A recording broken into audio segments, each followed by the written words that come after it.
to get some what? All I came for to get some Makita. Makita cook. Get the sign. Get the sign. Get the sign.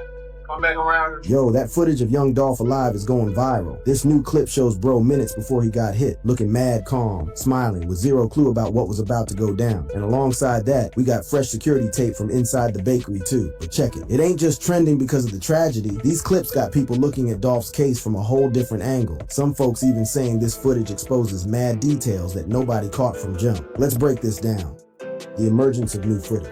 Let me keep it a stack with y'all. According to what's being reported, this body cam footage caught Young Dolph right before he got ambushed at Makeda's homemade butter cookies in Memphis. Seeing this content hit different, it's a heartbreaking look at the regular everyday moments right before a tragedy that changed Memphis hip-hop forever. On November 17th, 2021, Young Dolph, who was 36, pulled up to Makeda's homemade cookies on Airways Boulevard in South Memphis, Tennessee. This wasn't no random stop. Dolph was a regular at this spot and had even shown love to the business just a week before. What should have been just a quick cookie run turned into the final chapter of his life, for real. The surveillance footage, which got played during Justin Johnson's trial on September 23rd, 2024, shows Dolph and his brother Marcus pulling up to the cookie shop in Dolph's camouflage Corvette. Inside the store, you can see Dolph on his phone while picking out cookies and chopping it up with the employee who was ringing him up. In what's probably the most chilling part of the footage, you see the employee suddenly look toward the front of the store and then dash to the back. That's when you know something bad was about to pop off out. That's what I'm saying, man. She looked directly at him. Look, he ain't even out the car all the way. So you seen him running up. And he ain't even warned off, bro. He ain't even warned off. You know what I'm saying? He had no time where at least, you know, cause his brother, his partner was strapped. You know what I'm saying? If y'all seen the original footage, if y'all seen the footage of it, his brother was strapped. He came running out the car. Running out the store when they drove off. So if you would have warned him, he would at least started being able to bust back. They probably would have skirted, but you know, they did have that Drake though. That was the moment everything switched up. According to the paperwork, right after that, a stolen white Mercedes-Benz rolled up outside. Two dudes, later ID'd as Justin Johnson and Cornelia Smith, hopped out and started busting through the store window. The hit was brutal. The autopsy later showed that Dolph got hit with 22 bullets, showing just how vicious the attack really was. What makes this whole situation even more messed up is that Dolph wasn't just out running errands that day. Word is, he was on his way to St. James Missionary Baptist Church for a scheduled turkey giveaway from 5 p.m. as part of his annual Thanksgiving move. Everyone knows even in his last hours what we all thought. Bro was trying to give back to the hood, something that had become a big part of who he was beyond just making bangers. For the real ones who followed Dolph's career heavy, they know Dolph himself knew he had ops. In a 2017 interview with The Breakfast Club, Dolph kept it 100 about the threats in his life. In the streets, I ain't never trust nobody. So now, years later, and I'm on doing some whole nutters, you know what I'm saying? Like, come on, now I don't trust nobody. So I just feel like, oh, this is how I'm moving. I know I got people don't like me. Plenty of them. This wasn't just paranoia talk. Dolph had already survived multiple attempts on his life. In 2017, he got shot in Los Angeles, where he was in critical condition but pulled through. That same year, his whip got lit up with over 100 shots during CIAA weekend in Charlotte, North Carolina. In fact, Dolph flipped the script and referenced this incident in his music, dropping a project called Bulletproof with tracks like 100 Shots and But I'm Bulletproof. During the Breakfast Club interview, when they asked if naming his project Bulletproof might be inviting more smoke, Dolph responded, I don't even care. I don't even give a damn. That's what the whole thing is about. Like me, I don't give a damn about it. I'm finna keep on doing what I've been doing. This resilience and no fear attitude. I respect that, and I think he meant that too. You know, because the way Dolph, you know what I'm saying? The way Dolph was sliding in and out of his town, out of Memphis, you know what I'm saying, out of his city, you know what I mean? He gave that, you know what I'm saying? He gave that, you feel me? Like, he just gonna do him. He probably knew, you know what I'm saying? He had some up because getting shot at that many times or getting, you know what I'm saying, somebody want you that much, yeah, man, you gotta be doing something right. Or you gotta be doing something wrong, you feel me? But they definitely want him. Was Dolph's whole vibe. He refused to move scary despite knowing there were haters plotting. The stolen Mercedes used in the hit had ties to another incident too. According to court docs, the same whip was connected to another shooting in Covington on November 12, 2021, just 5 days before Dolph got murked. After the shooting, cops found the Mercedes abandoned in the 1100 block of Bradley in Orange Mound, Memphis. Finding the car gave investigators the evidence they needed to eventually identify and lock up the suspects. Through security footage, the abandoned whip, phone records, and witness statements, the cops were able to build a case against the alleged shooters. Young Dolph came up in the rap game through his independent grind, dropping projects like King of Memphis 2016 and Rich Slave 2020, with Rich Slave peaking at number 4 on the Billboard 200. What made him different in the industry was his independence. He famously curbed major label deals to keep control of his paper. And when did music start becoming a thing for you? Started making music like 2008, 2009. I did like my first song, just playing, you know what I'm saying, riding around, joking, tripping in the trap, kicking it, you know what I'm saying, with homeboy. Like, man, these rappers, they lying, they did things. Beyond the music, Dolph was mad committed to his community. He was known for his annual Thanksgiving turkey giveaways, school donations, and all types of charitable work that made the hood respect him. He was a family man who, despite his hard image in music, showed a whole different side to his day ones. The trial and the alleged conspiracy. In September 2024, nearly 3 years after Young Dolph's murder, the case finally went to court. What came out during the trial was wild. Prosecutors painted this as a calculated hit rather than some random violence. The trial of Justin Johnson, one of the alleged triggermen, kicked off on September 23, 2024, in Memphis court. From day one, the prosecution was saying this was a premeditated move with multiple people involved. The security video from Makeda's Cookies was a key piece of evidence shown to the jury. This footage captured Dolph's final moments before the gunfire started. While some screenshots from this tape had been floating around social media since the murder, the full video hadn't been released until the trial. During the proceedings, several witnesses took the stand, including Cornelia Smith, the second alleged shooter, who decided to cooperate with the DA. Smith straight up told the court that Johnson was the other gunman in the hit. One of the craziest revelations from Smith's testimony was about the bread he got for his role in the murder. According to court documents, Smith testified that he only got paid $800 before he got locked up. That's a small bag for such a high... $800, man. $800. I can't even get over that. I did another video where they said the same thing about $800, bro. Like, $800, you really got active for $800, man, and unalive somebody for $800, bro. Young Dolph for $800? Come on, man. Profile body, which had people questioning the real motivation and whether the shooters were just pawns in a bigger game. After deliberating, the jury came back with their verdict on September 26, 2024. Justin Johnson was found guilty on all counts, including first-degree murder and conspiracy. He got life in prison. People in the courtroom noted that Johnson showed zero emotion when they read the verdict. The most explosive claim that came out during the trial was about Anthony Big Jook Mims, Yo Gotti's brother. According to testimony presented in court, prosecutors alleged that Big Jook had put a $100,000 bounty on Young Dolph's head. To understand why this is such a big deal, you gotta know the history between Young Dolph and Yo Gotti. Even though both were successful Memphis rappers from similar backgrounds, they'd been beefing for years. This allegation added a whole new layer to what many people already suspected, that Dolph's murder might be connected to the long-running beef between his Paper Route empire and Yo Gotti's collective music group, CMG. The tension between these two Memphis hip-hop empires was common knowledge, with diss tracks and social media shots being fired back and forth for years. During a 2014 appearance on Sway in the Morning talking about his mixtape, High Class Street Music for American Gangster, Young Dolph revealed that he had curbed an offer to sign with Yo Gotti's CMG label. He explained that he preferred to invest in himself and build his own movement rather than joining somebody else's team. According to Dolph, this decision created tension with Gotti, who allegedly felt some type of way about the rejection. But it's important to note that Yo Gotti never publicly confirmed this as the source of their issues. And I done did videos that had something to do with them saying that basically Yo Gotti was mad because Dolph didn't want to side to. A lot of people came in the comment and it was like, yeah, that ain't true. But hey, man, if people got money, you know what I'm saying, and they expect for people to want to sign to them, especially if they see they get money off of you, it might go that far. You know what I'm saying? It might just go that far. You know what I'm saying? Because people, rich folks, they think they empowered. And then yet alone, Gotti was rich. And he from the same city, he from Memphis, you know what I'm saying? From the same state, whatever, you feel what I mean? Same city, whatever, you know what I'm saying? So, I don't know, man.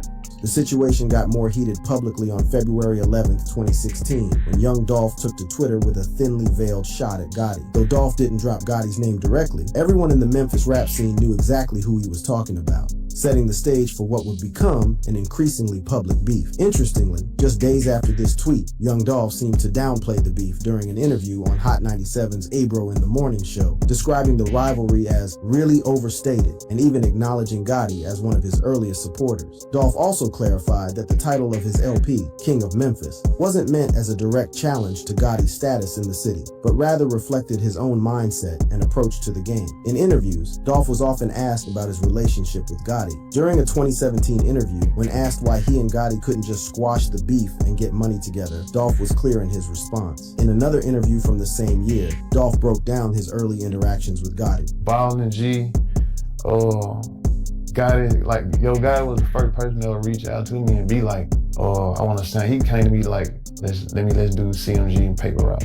However, things got more aggressive on March 2nd, 2017, when Black Youngsta, a CMG artist and Yo Gotti's right hand, posted a video on Instagram directly challenging Dolph and his claim to the King of Memphis title. The tension hit another level when Black Youngsta, rolling deep with his squad, pulled up to Young Dolph's territory in Memphis's Castalia neighborhood, recording footage of themselves strapped up while openly looking for Dolph. Though Dolph wasn't there during this intimidation move, the incident showed how the beef had moved beyond just words and music competition into potentially violent territory. It's worth noting that Yo Gotti tried to distance himself from these actions during an interview with Tim Westwood, saying he had told Black Youngsta not to move like that. Lil homie on the team, so I'm gonna always give him the proper advice that I believe I should give him from like a big brother standpoint, or just being the homie standpoint, Gotti explained. My advice? You know I don't move like that. I'm going to always tell not only him, but any youngin'. Don't handle your business like this. Dolph broke down what he believed was part of the Memphis syndrome that kept artists from the city from unifying. If he, like, fall out, where I'm from, bro, killing their best friend, killing their brother, crossing them out. You feel what I'm saying? Like, pulling moves on, all this, just because of jealousy. You feel what I'm saying? But it's just something about it. It's just... The conflict seemed to reach a dangerous jealousy point in February and 2017, when Young Dolph's whip got shot up in Charlotte, North Carolina, reportedly taking over 100 bullets. Somehow, Dolph walked away untouched, later addressing the incident in his track, 100 Shots. Right. The fact that he survived what looked like a clear assassination attempt became part of his legend, further building his image as untouchable in the rap game. By March 2017, Young Dolph himself seemed ready to move past the beef, dismissing questions about his issues with Yo Gotti as old news during an interview. You know what I'm saying? It's old, he stated, suggesting he wanted to focus on his future rather than continuing the feud. Tragically, whatever hopes existed for squashing the beef were shattered on November 17, 2021, when Dolph got fatally shot in Memphis. It's important to note that Big Jook himself hasn't been charged in connection with the murder, and these remain allegations presented during the trial. Beyond the shooters and the alleged money man, prosecutors identified another key player in the conspiracy, Hernandez Govan. According to court documents, Govan is accused of being the mastermind who set up the murder plot. On December 13, 2024, Govan curved a plea deal offered by prosecutors and decided instead to take his chances at trial. His case is scheduled to begin on July 28, 2025. The outcome... Yeah, so that's real soon, man. I want y'all to tune in, because I'm sure gonna be tuned in, man. Y'all gonna drop in them comments what y'all think gonna be the outcome, you know what I'm saying? We got a lot of info, a lot of details, a lot of hearsay, you know what I'm saying? So y'all drop in them comments what y'all think gonna happen with guy right here, man. Of Govan's trial might reveal even more about the planning and motivation behind Dolph's murder. One aspect of the case that got attention during the trial was the criminal history of the defendants. According to testimony, some of the individuals involved had lengthy rap sheets but were still in the streets. This reality was something that would later be highlighted by Dolph's partner, Mia Jaya, in her advocacy work following his death. In a 2023 interview, Mia Jaya spoke about the person who took her brother's life, who was killed in 2020, a year before Dolph. Like the person who took my brother's life, he was on his 5th offense when he took my brother's life. And that is the statistics show that is like kind of becoming a norm and have become a norm. She continued, drawing parallels to Dolph's case. But it's very similar. It's like if you look at their track record, you know, it's like they've done some other things. It's like, bro, how are you even out here? How are you outside with all the things that you have committed prior to this? These comments highlight a bigger issue beyond Dolph's case, the system failures that sometimes let violent offenders stay free despite multiple offenses. This aspect of the case connects to larger conversations about criminal justice reform and keeping communities safe. Let's talk about why this footage is going viral now in 2025, when the murder happened happened in 2021 and the trial wrapped up in late 2024. The main reason seems to be that this previously unreleased surveillance footage was shown during the trial. While some still images had been out before, the full video showing Dolph's final moments created renewed interest in the case. The footage's detailed view of the moments leading up to the crime, combined with the shocking allegations about a hit allegedly ordered by Big Jook, got people talking and sharing online. The aftermath and legacy. The effects of Young Dolph's murder go way beyond the courtroom. It's worth noting that some confusion might have come from misleading headlines or social media posts suggesting that new footage of Young Dolph alive had emerged, potentially making some people think there was evidence he hadn't actually died. To be crystal clear, the footage is from 2021, capturing the moments before his death, not evidence that he is currently alive. His death left a huge void in the Memphis community, the hip-hop world, and most devastatingly, in the lives of his family. In this final section, we'll explore how those closest to him have dealt with the loss, the initiatives born from tragedy, and the lasting legacy of the King of Memphis. After his passing, tributes came in from across the music world, with artists like Chance the Rapper, Gucci Mane, Lil Yachty, and DJ Academics expressing their shock and sadness at the loss of a respected peer. These tributes spoke not only to Dolph's musical talent, but to his character, business moves, and the positive influence he had within the industry. Perhaps no one has been more vocal about the impact of Dolph's death than his longtime partner, Mia J. The couple had 2 children together, who were just 6 and 9 years old at the time of the interview in 2023, making them around 4 and 7 when they lost their father. His partner, Mia J., who would later become a vocal advocate against violence following his death, described Dolph as her soulmate in a 2023 interview. Dolph was my soulmate. We talked about that like 2 months. September 17th, I was looking at my text one day. September 17th, where I was like, we're each other's soulmate. Like, look at this. Torrey Roberts had this whole definition of what a soulmate was. And when I saw it, I was like, it's the person that God aligns you with to help you fulfill your purpose. In a heartfelt interview, Mia described the profound bond she shared with Dolph. And I'm glad that God decided, I hate that I truly do hate that he was taken away from me. We wasn't able to experience life through and through until we was old. I wanted to grow old with him. Yeah. But I'm glad have that some grandkids and stuff. Perhaps the most impactful part of Dolph's legacy is the Black Men Deserve to Grow Old movement founded by Mia Jayu. Remarkably, she had already started this initiative following her brother's death, before losing Dolph as well. I really...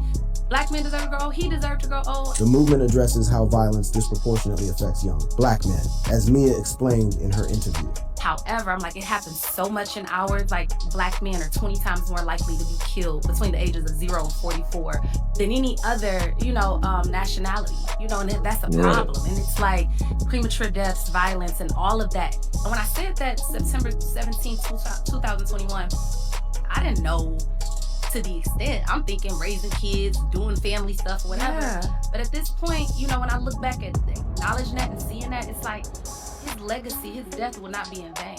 The change that will be sparked through his name, you know what I'm saying? Like, I'm willing to step into that. One of the most heartbreaking aspects of any murder is the impact on the kids left behind. Mia J has spoken openly about how their children have processed losing their father. And are they understanding?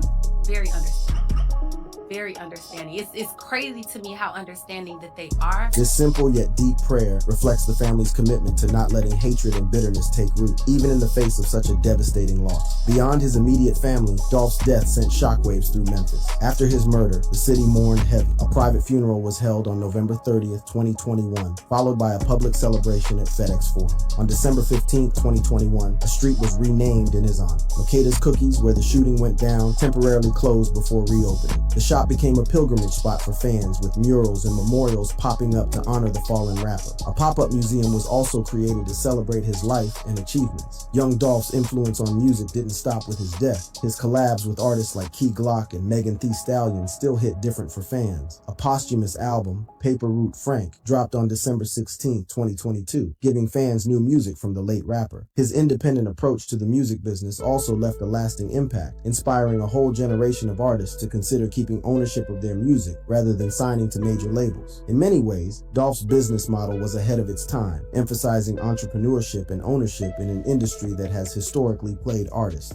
As mentioned earlier, while Justin Johnson has been convicted and sentenced for his role in the murder, other aspects of the case remain unresolved. Hernandez Govan, the alleged mastermind, is scheduled for trial in July 2025. The allegations regarding Big Jook's involvement also remain just that, allegations that haven't resulted in charges as of this video's creation. For Mia J, justice isn't just about locking up the individuals directly involved in Dolph's murder. It's about addressing the systemic issues that allow violence to spread in communities. The pursuit of justice for Dolph is ongoing, and it's clear that for his family, justice means more than just convictions. It means addressing the root causes that led to his murder and preventing similar tragedies in the future. Dolph's murder is unfortunately part of a troubling pattern of violence against hip-hop artists. This pattern raises tough questions about the music industry, the glorification of street life, and the real dangers that follow artists who come from challenging environments. While Dolph's music often referenced street life and conflict, those who knew him personally emphasized that he was about more than just the tough persona portrayed in his lyrics. As we reflect on the tragedy of Young Dolph's death and the viral footage capturing...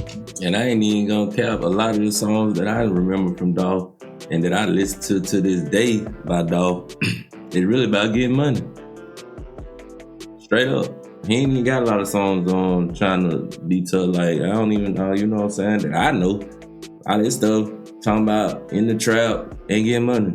Straight up. His final moments, several important lessons emerge. The value of giving back. Despite his success in music, Dolph stayed connected to his hood, regularly participating in charitable efforts. He was reportedly on his way to a turkey giveaway on the day he was murdered, highlighting his commitment to giving back. The dangers of Unresolved B. The alleged motive behind Dolph's murder, a long simmering feud between rival record labels, serves as a stark reminder of how unresolved conflicts can escalate with devastating consequences. The importance of breaking cycles of violence. Through her Black Men Deserve to Grow Old initiative, Mia Jaye is working to address the root causes of violence in communities, emphasizing the need for systemic change to prevent more tragedies. The impact on families. Beyond the headlines and viral content, Dolph's story reminds us that behind every victim of violence is a family left to pick up the pieces. The resilience shown by Mia J and their children offers a powerful example of healing without surrendering to hatred. Young Dolph's story is one of remarkable talent, entrepreneurial success, and devastating loss. Thank you for watching this video. Facts, If you found this video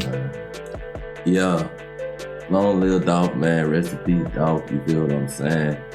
And you know, we just gonna keep dropping these videos. You know what I'm saying? Appreciate y'all for watching the video with me. And if you stayed to watch the whole video, I appreciate you for that. You know what I'm saying? And once again, this is Jackpot's reaction. And until next video, I'm out.